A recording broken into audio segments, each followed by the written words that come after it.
What's going on, everyone? I'm just a typical, average American here today to react and learn about the Trans Canada Highway. Apparently, there's just a massive highway that runs all the way through Canada. The highway to rule all highways, from what I am seeing here. So I guess this is just the highway that you take if you need to get anywhere long distance in Canada. I mean, look at this thing. It literally runs from, on the right side, like Newfoundland and Labrador, through Nova Scotia, even maybe Prince Edward Island, New Brunswick, then does it go through Quebec?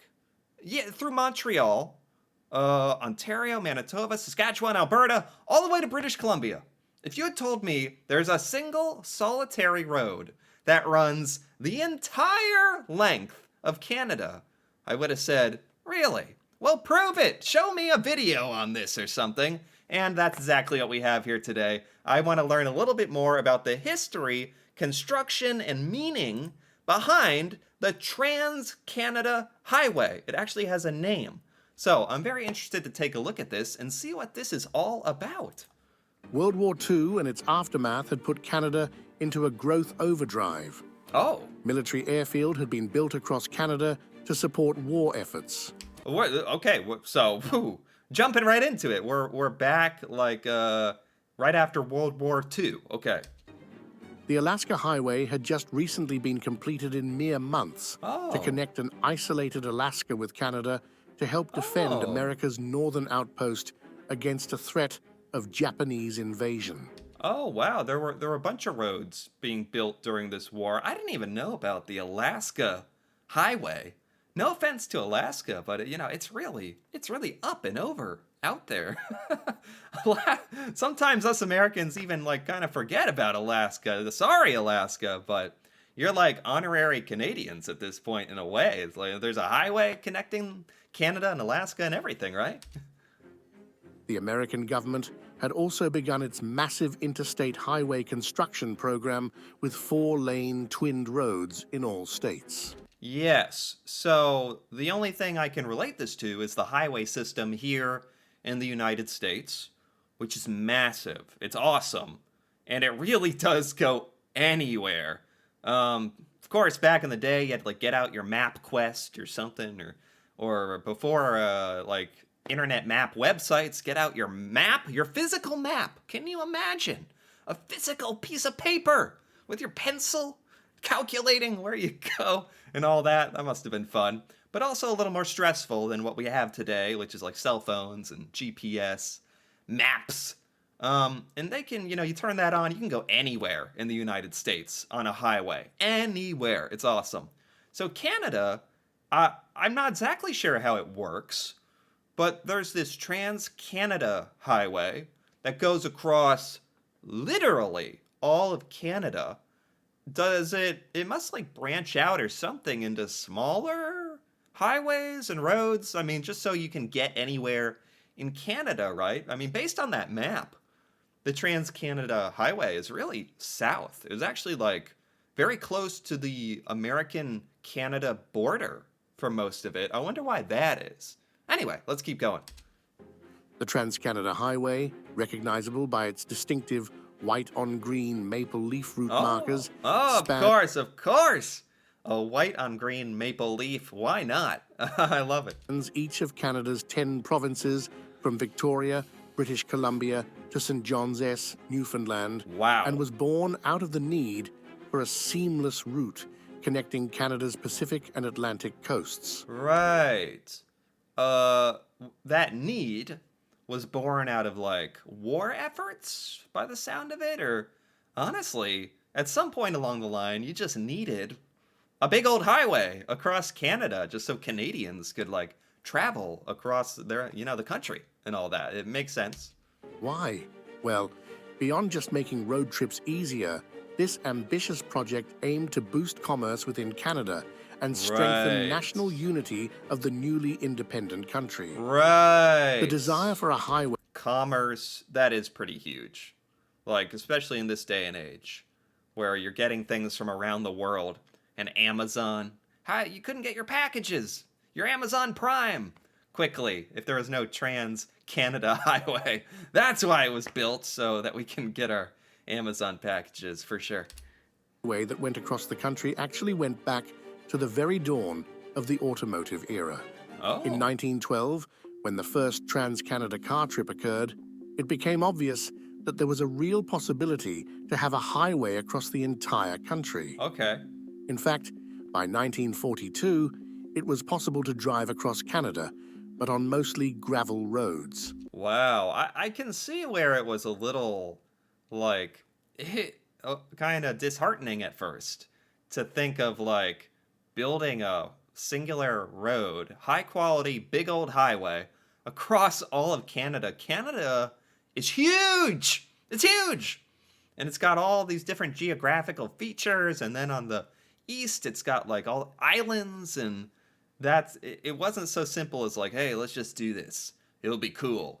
It was really, like, kind of an ominous big project, I imagine, thinking of even doing it. The cross-country paved highway project would officially begin on December 10th, 1949. 1949. Wow. It's amazing how recent a lot of this stuff, like, in history has happened. Like, American history doesn't go back all that far, you know, and then I see stuff like this in Canadian history where it's like the big, huge Canadian Trans-Canada Highway was started only 70 years ago. There's people still around today who didn't have this highway. It's amazing how it wasn't all that long ago.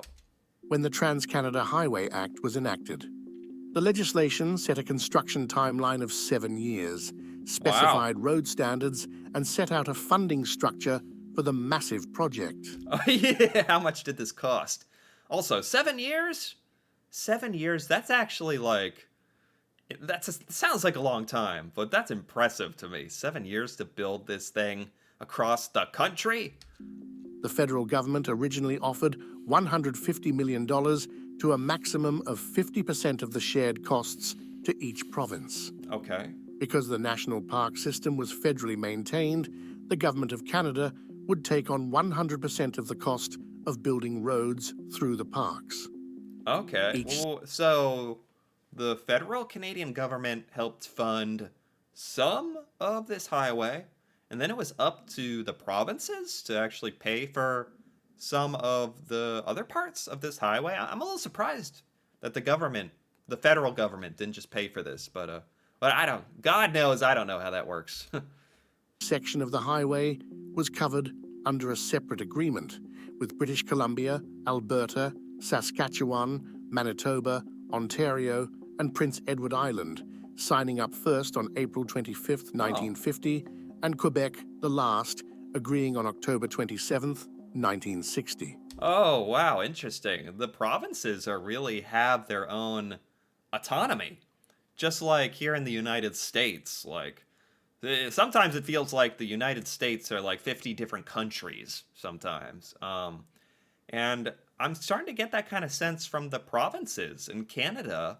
They got to make their own decision, like, hey, do we want to have this Trans-Canada Highway thing going across our province or not? They could have turned it down. Like, they had that much control over their own province and their laws. I don't know why anyone would turn it down, but it's cool that, like, the provinces have their own, like, I guess, individual provincial governments and stuff that got to decide if they want it. And they did, which is good. The construction plan was ambitious and would begin in 1950. Okay. At 7,823 kilometers long, the highway is so long that it would run from the shore of the Nile Delta in Egypt all the way down to the bottom of Cape Town, South Africa, with a few hundred kilometers to spare. Unbelievable.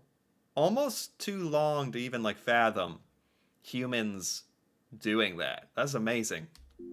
The construction process began in 1950, and while originally planned to be completed by 1957, would span over 2 decades, with the final stretch not... That makes sense to me. There's always delays. There's always, but even back in 1950, the projects don't get done on time.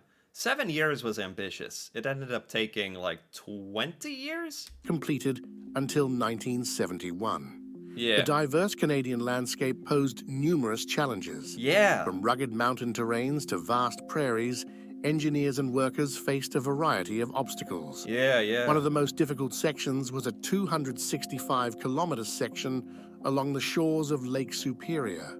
Oh. Filled with muskegs up to 50 feet deep, thousands of tons of blast rock had to be transported to provide a solid base.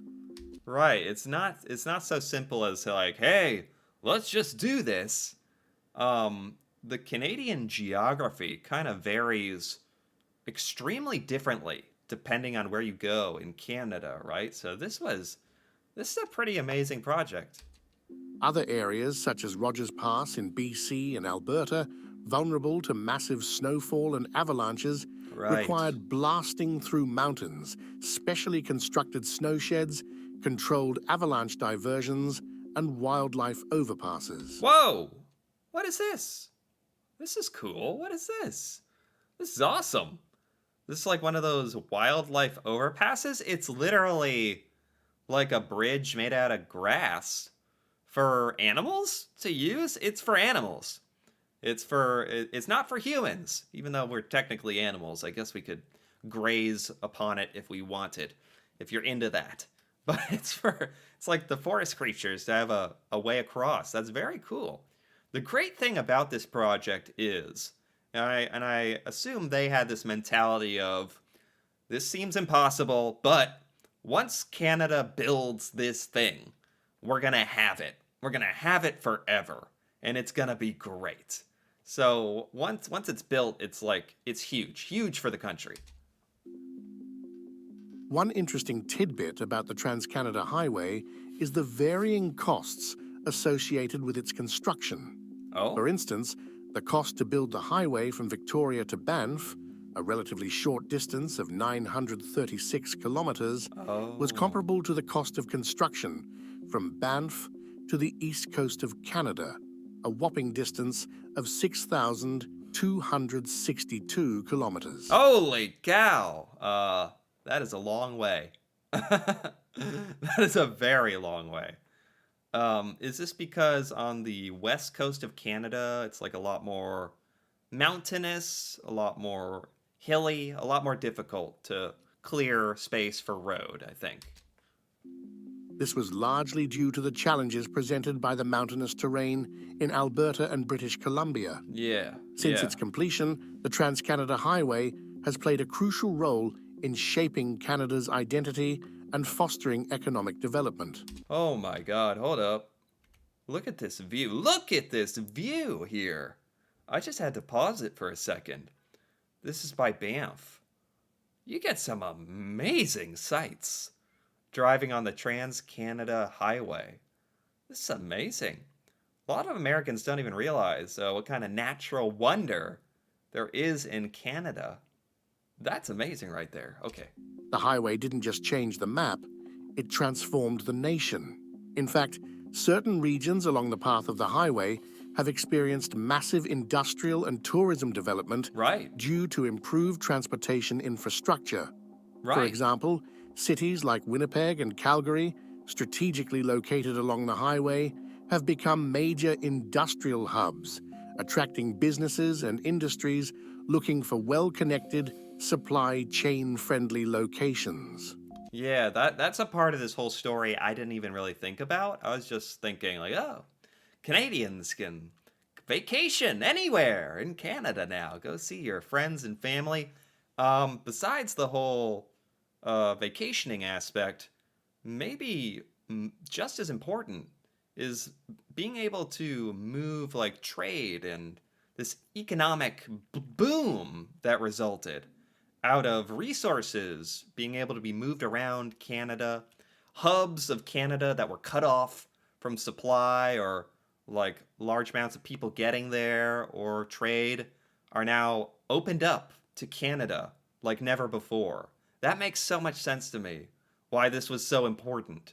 The Trans-Canada Highway boasts a variety of scenic routes that showcase Canada's natural beauty. Yes. From the picturesque landscapes of the Maritimes to the breathtaking vistas of the Rockies, this highway isn't just a means of transportation. Wow. It's a journey through the heart of Canada. Yeah, holy cow. I wonder if anyone's just driven the entire Trans-Canada Highway. Just because it seems like you would see all of Canada in the process. And you could even stop, like, everywhere, almost, along the line, too. A lot of great places along the line, from what I saw. Enjoy some footage of this amazing feat of construction that helped a newly formed Canada unite. Okay, I will. I will enjoy this. Yes. Look at that's amazing. Where is it? Where are we? Wow, a dam? I wish it told us where we were every time it changed. Wow, this does take you everywhere. Oh my god. The Trans-Canada Highway stitched Canada's east and west through a mesmerizing tapestry of rugged mountains, endless prairies, and captivating coastlines to catapult Canada into the modern age. Wow, and I guess the provinces had some say on where exactly the Trans-Canada Highway would take you in the province, I guess, strategically, to bring you through big cities. And I don't know if they even calculated like some of these amazing sights along the way on purpose. This iconic road is more than just asphalt and concrete. It's a symbol of unity, connecting Canadians from coast to coast and leaving an indelible mark on the nation's landscape. Yeah. As we conclude our exploration of Canada's Trans-Canada Highway, we hope you've enjoyed this deep dive into its history and construction. I did. I did enjoy that. I think most Americans don't know about the existence of this Trans-Canada Highway. I sure didn't.